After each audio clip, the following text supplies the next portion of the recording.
Hey y'all, welcome back to my channel. My name is Paola in case that you're new here, and on today's episode of Twisted, we're going to be talking about DB Cooper. Have you guys heard about DB Cooper? If you have, then you already know it's a crazy cool kind of story. Probably not very cool to the FBI, but very cool to me. Full of like conspiracies and mystery, like literally unsolved to this day. I mean, and if you haven't, just hold on. It's about to be a wild ride. Also, don't expect a full beat, like full-on glam today. It's just not happening. My face is like wilding for respect right now. It's, you know, that time. And my face kind of tries to play me every single time. So we're literally just going to get ready and do what I normally do whenever I just got to run out the door. And I just got to go run errands today. So I need to cover up some of this acne and make myself look like she's alive. Anyway. For real, let's get into the story. Alright, I'm trying to get my eyebrows together. I know they look a little crazy, but I'm trying to let them grow. So it was Wednesday, November 24th, 1971, literally the day before Thanksgiving, when a 40-ish-year-old man by the name, or at least the alias, Dan Cooper, walks into the Portland, Oregon airport and for $18.52 purchases a plane ticket to Seattle. And thus began the only unsolved hijacking to date in North America. So as he boards Northwest Orient Flight 305, I remember that because, you know, 305 Miami, stay repping my city. Anywho, as he boards the flight, he sits in the back row in like the middle seat, one of the middle seats, and he's really quiet. He never takes off his shades, and he just like starts chain smoking, right? And lets the rest of the passengers kind of get on. I think it's kind of important for me to say that this was before like TSA was even a thing. Like you literally would go up to the airport, buy a plane ticket, get on the plane. Like literally walk on, I think it's called the tarmac, walk on the tarmac, climb the stairs and get on the plane. Like that's just what it was. Like security who? As boarding like starts to wrap up, like about 3 o'clock in the afternoon, he ordered a bourbon and a soda from the stewardess and slipped her a note. And she thought that he was just trying to hit on her because at this time, stewardesses were so highly sexualized. Sexualized? That's the right word. Yeah. So they were seen as like, they were like the baddies of their time, right? If you were a stewardess, you were like a bad bee for sure. So she just thought he was hitting on her. No big deal. Whatever, whatever. And she starts to walk away from him. And he goes, "Excuse me, ma'am. Like, I think you really need to read that note." He was like bursting her bubble a little bit. Like, "I'm not trying to hit on you, girl. Read the damn note." So she goes to sit down. You know where the like flight attendants or stewardesses, they kind of sit. P.S. If you didn't know, stewardess is a flight attendant. So I don't want to confuse anybody. But he goes to sit down. Or she goes to sit down, opens up the note, and like her, I want to say head flight attendant is sitting next to her. And she kind of freaks out and shows the other stewardess the note. And the note said, hold on, I wrote it down. "Miss, I have a bomb in my briefcase, and I want you to sit by me." Like, excuse me? What? What? And the head stewardess, she kind of like takes the note from her and she's like, "I got this," right? And she goes to sit next to Mr. Cooper. They do let the pilots know that they're being hijacked. Like inside the cockpit, they have like this little series of bells for the flight attendants to communicate with the pilots, basically. So they're aware. They're aware that they were being kidnapped. He did it strategically when it was too late for them to like just pull back, so that the flight takes off. The head stewardess, she comes, I'm gonna call her the head stewardess. I'm pretty sure that that's what she was, but if I'm wrong, like feel free to correct me in the comments. She says to when she comes to sit next to him, he doesn't say anything actually. First he shows her, he opens up the briefcase and just shows her like red wires and red sticks, kind of like what you see portrayed as dynamite in like the cartoons and stuff. he says, okay, grab a pen and paper. I need you to write this note for me. The second note that he had her write was the like list of demands that he had for her, or not for her, but the list of demands he had since he, you know, was hijacking the plane. And the second note read, I want $200,000 by 5 p.m. in cash. Put it in a knapsack. I want 2 back parachutes and 2 front parachutes. When we land, I want a fuel truck ready to refuel. No funny stuff, or I'll do the job. As a side note, he wanted the money in $20 bills.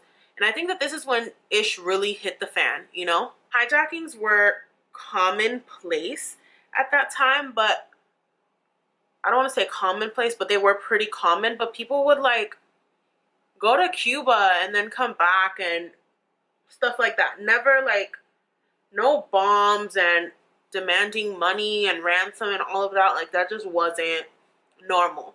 But the FBI had already, because as soon as the pilots knew, you know, they radioed it in. I don't know what that's called, intercom, radioed it in. But as soon as they knew, the FBI was aware while the flight was already in the air and everything. The flight itself was only supposed to be like a little bit over 30 minutes, I want to say. Yeah.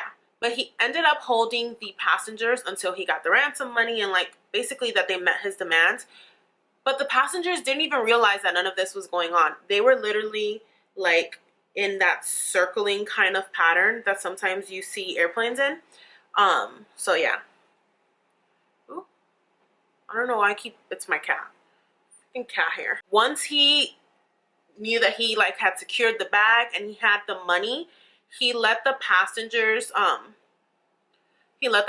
go, as well as the 2 other stewardesses, and he had the pilot start heading towards Mexico City. That's where he said he wanted to go. And by this time, it was like, it had been some time. This whole ordeal, by the time it was done, took about 5 hours or so, like from the 3 p.m. thing. So around 8 p.m., he told the stewardess, you know what, go into the cockpit. And then he opened up the back stairs and literally just jumped out of the plane, never to be seen or heard from again. Like, is that not crazy? This happened in 1971 and still unsolved, y'all. Like, he straight up disappeared into the night. I don't know. Do you guys think that he made it?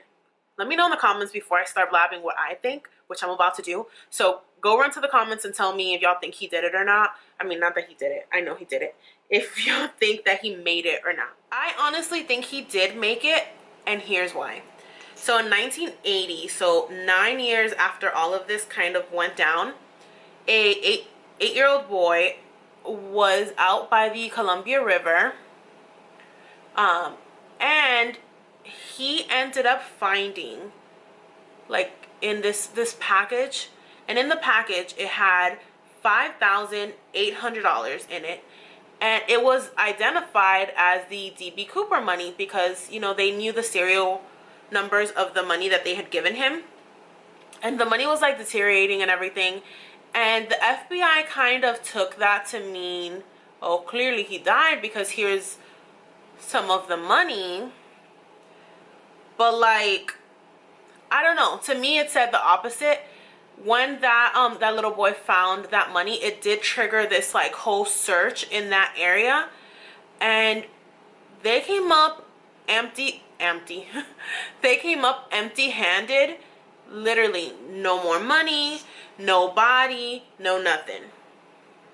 So like, if he died and if you're able to find literally paper that's deteriorating at this point, because it had been nine years later, and this was in the like Pacific Northwest with all of its inclement weather that it can have sometimes, or very extreme weather, and you're gonna tell me you found money, like literally paper, but you can't find a body and you can't find a parachute?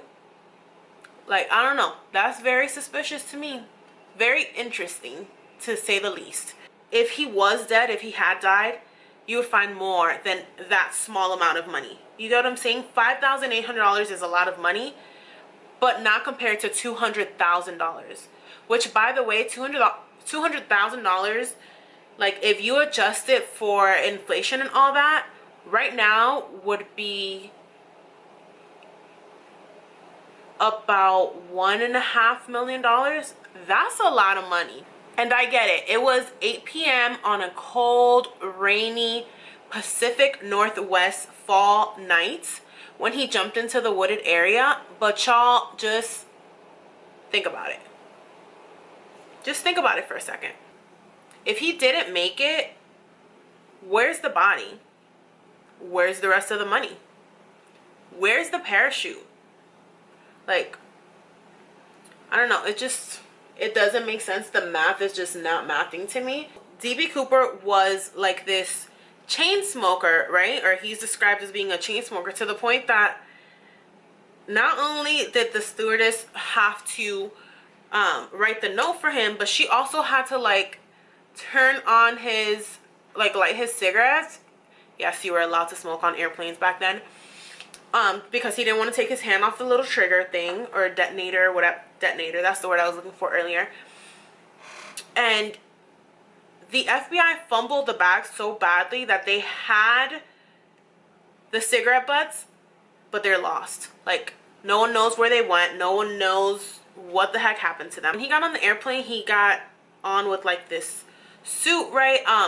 And this JCPenney's black clip-on tie, which he took off before he jumped, right? Very dramatic, by the way. But whatever. The FBI also had one of the parachutes that he opened inside the plane because they thought they were slick, and they gave him this bag with like no handle, not closed. It was literally like an open bag of money. And he took apart one of the parachutes, took the nylon strings.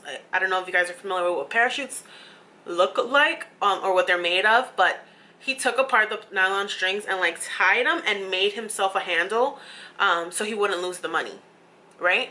Which is why I'm like, you only got a certain amount in a package, but you did not get the rest of it. See why the math isn't mathing? Also, they had the plane ticket, and that's where they got the name Dan Cooper from.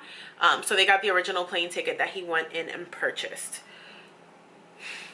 They still have not been able to find it. They've had a lot of people come out claiming to be DB Cooper, and a lot of hoaxes, which honestly kind of made their job harder because they had to follow like hundreds if not thousands of leads, and they just can't pinpoint who it was. My thing is, how can someone pull off something like this? Because it's crazy. You hijack an entire airplane, people are in there with you, and all the sketches, like because he never took off his glasses, all the sketches were very, I want to say very generic looking. Like, it didn't really look like one person or the other. It was hard to distinguish who the person was. So that's what led to so many people kind of claiming that it was them, because it could literally have been any mid-40s, like olive toned, dark haired men of that time, and you probably would have been a suspect in this case too. I think he made it. I think he might be dead by now, and his family is somewhere enjoying the wealth that came from that. I don't know. That's just my opinion. But if you think he did it and died, I mean, sound off in the comments below. Let me know. Let's talk about it. I'm always down for a good, like, conspiracy theory kind of talk. I don't know. I know it sounds crazy, but I am. Anywho, if you guys want me to cover any other stories, leave them down in the comments below as well.